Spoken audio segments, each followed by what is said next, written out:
As sopas Espírito Santo são, a gente põe assim, os ossos e carne dos gays que a gente matou. A gente põe naqueles panelões muito grandes a ferver, com sal, a gente mete hortelã, que é e aquilo vai dando aquele costinho, vai tomando aquele, fica como um caldo. E esse caldo depois é escoado para outra panela, e a gente torna então por uns olhinhos de hortelã. E a gente à parte pega no pão, pica tudo pequenininho, tipo fatias muito fininhas, para a gente pôr dentro daquelas... A gente mete esse pão migado, cortado às fatias finas, dentro das terrinas de sopa, e depois a carne, a gente mete por cima, a carne que foi mesmo da gente fazer as sopas, a gente desfia bem fininho, a gente desfia e mete em cima desse pão, depois então mete esse caldo que a gente faz ao lume, a gente mete esse caldo por cima do pão e fica assim tudo ensopadinho, com um bocadinho de molho, e é o que a gente serve às pessoas que vão lá comer. E convém, para também quem quiser beber, é isso, chama-se as sopas do Espírito Santo.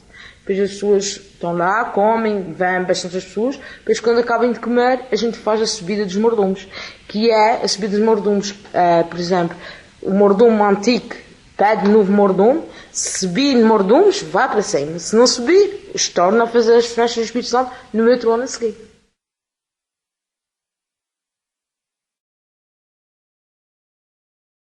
Isso da manhã, agora já não é muito ruim, mas isso no tempo que eu me criei, foi no trampo que a tropa de Lisboa veio, que era miúdo, mas já tinha talvez aí uns 2 ou 13 anos quando ele estava aí. Era preciso levantar logo da manhã, para as 6 horas da manhã, estar o leite ali ao pé da igreja, que era para eles tomar café, que o meu avô dava leite a eles, e a gente de noite, ao escuro, andar a tratar das vacas para lhe levar o leite. E depois, e para a Luz também, que nesse tempo não havia essas leitarias nem essas cooperativas como há hoje. Era ali na Luz que se vendia, aquele que chegava à tarde, trazia-lhe para trás, porque já não se vendia. Tinha que ser logo da manhã para aqueles homens que iam trabalhar, já alguns comprar para levar para ir trabalhar. Pois quando era ali, não é como é hoje, eles vão às 8h30, 9 horas, mas nesse tempo era logo da manhã, às trindades, pouco mais de 6 horas, dava trindades e alguns, se ele chegava mais tardinho um desquinho, ele já estava com a capa sobre o portão. E alguns diziam assim, olha, hoje, amanhã às 10 mais cedinho.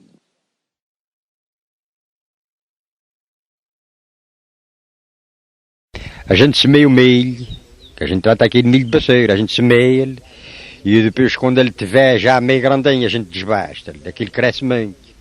E depois chega um certo ponto, que a gente vê que o milho está quase cheio, a gente quebra o espigo para baixo, fica ali uns dias pendurado. E depois a gente corta-lhe e bota-lhe a secar, assim que ele está seco, a gente faz as baceiras. A gente escolhe uns espigos melhores, a gente escolhe uns espigos melhores para forrar por fora. A gente racha-lhes o meio, bate bem batido com o martelo, e eu depois pego-no com a bem, a gente mete-lhe um prego, amarra a vórga, a gente amarra a vórga para a gente amarrar a baceira toda. Depois da baceira está toda amarrada, a gente usa uma apertadeira, com 2 bocadinhos de madeira com parafuso, que é para pôr uma baceira ali de uma tabuinha. E depois a gente então arranja um bocadinho de guita a telhos, para cozer a baceira, e a gente coze aquilo como um alfaiate que está cozendo um faute. Depois a gente coze em 2 bandas, depois que está cozido, a gente tira a tal apertadeira para fora, assim que tirar para fora fica a baceira feita. Não tem ciência nenhuma, para quem sabe. Tenho vendido muitas pastas de cidades, e em casa eu boto uma baceira cá pendurada no cordão ao pé de casa, aqueles que quiser, mas ponho um letreiro, aqui vende-se baceiras. E o filhão me passa, diz, mas canta uma baceira é tanto. Me dá uma baceira. E ele leva a baceira, deixa o dinheirinho e leva a baceira consigo.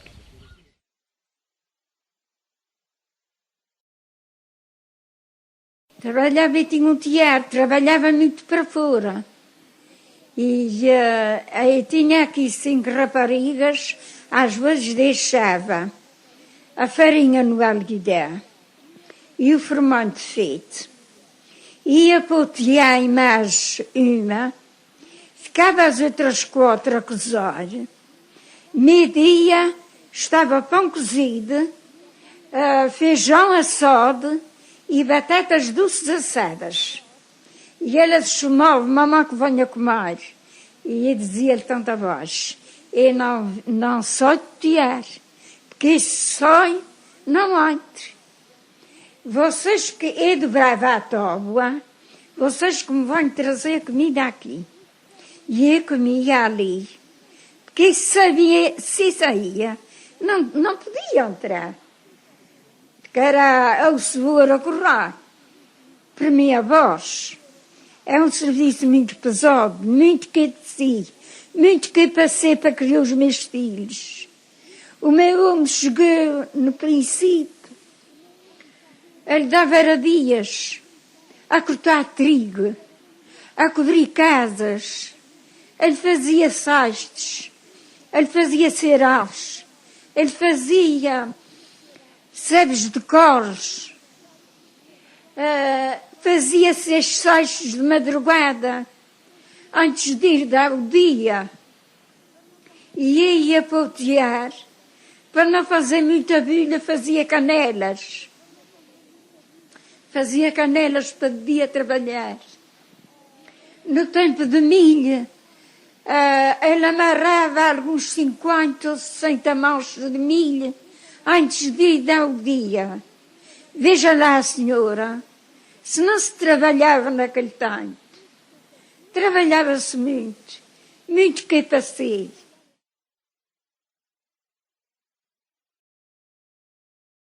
Naquele tempo nunca tive tristeza, tinha os meus filhos todos, criados, estava sempre naquela alegria. E depois ia para a terra, buscar queijos, buscar as precisas para casa, e começava a cantar. O povo no seguinte começava a lá, esteja cantando. Eu gostava muito, eu vinha todos os dias cá a voz, vender queijos, para ganhar um grãozinho de milho para sustentar os meus filhos. Chegava à casa, ia para fazer o fermento, ia para a lenha, buscar mexinhas de lenha, para ir para casa cozer pão, para os meus filhos comerem. Os queijos, como é que eu fazia? Pôr na atadura, rachava-lhe ao meio, e depois pegava lá, fazia uma forma, a cozida com lenha. Botava na jorcena. E eu estava dentro de uma tigela, estava com o olho, estava coalhado, cortava e fazia os queijos. Que era para no outro dia, vi cá para baixo vender.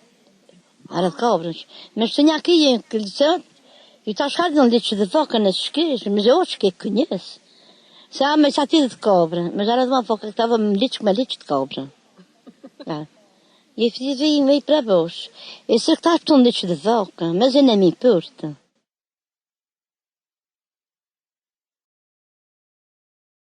A previsão está. Mas às vezes eu dá fraco e tudo. Mas a gente às vezes não é preciso aqui. A gente vem pelos chás, pela lua, de noite mesmo. Os chás a andar. A gente já sabe para que vai, depois a gente foge para a terra. E às vezes a gente apanha com o tempo. Às vezes a previsão dá um tempo. E aparece. Às vezes ele dá para agora diz, dá fraco. Logo já dá um medrão. E a gente não mora sobre se dá um doce não dá. A gente não quer pôr os chás para a lua, os chás vão andar, largar-te em pão, e a gente foge para a terra. A gente conhece isso. E o morto não é para aumentar, a gente também conhece. Quando é um morto, também está ressaca, ou um morto vai aumentar. A gente, uma vez, a gente estava ali, o nome demora para Jesus, a gente estava a pescar lá, e depois um tubarão, a gente estava a puxar umas bilhas para cima, o tubarão comeu, não sei os pulos, virou o barco. Se não fosse uns barcos que estavam lá ao par, quando de novo morriam ali, com o tubarão, virou o barco. E os golfinhos, então, todos diversão de pescador, como o peixe todo. Então, eles a tirar fotos, a alegria de ver, e a gente, tu a desprezar, quando o peixe está a comer o peixe, tu está na gaina. A chegar lá está assim, dinheiro de gão, quando descobri tudo. Já está um zão de mas agora o peixe não comia isto. Bolham os pescadores. As castanholas para a gente, para o alto pescador, já vão dos vales. Mas os pescadores nunca saíram de país para fora. Na frente vão o peixe. Atrás vou o acompanhamento, as espaços, as castanholas a tocar. Atrás vou os cordiões. E atrás dos cordiões vou os cantores a cantar. Eles cantam o PZ. Como os PZs que os conjuntos cantam. Amanhã feira da rocha, o sapato, a galoa. Essas coisas vão cantar. Ou ao contrário, eles vêm cantando essas coisas. Já vêm cantando o fado, vai corretas. Já saiu há algum tempo. Era o meu divertimento.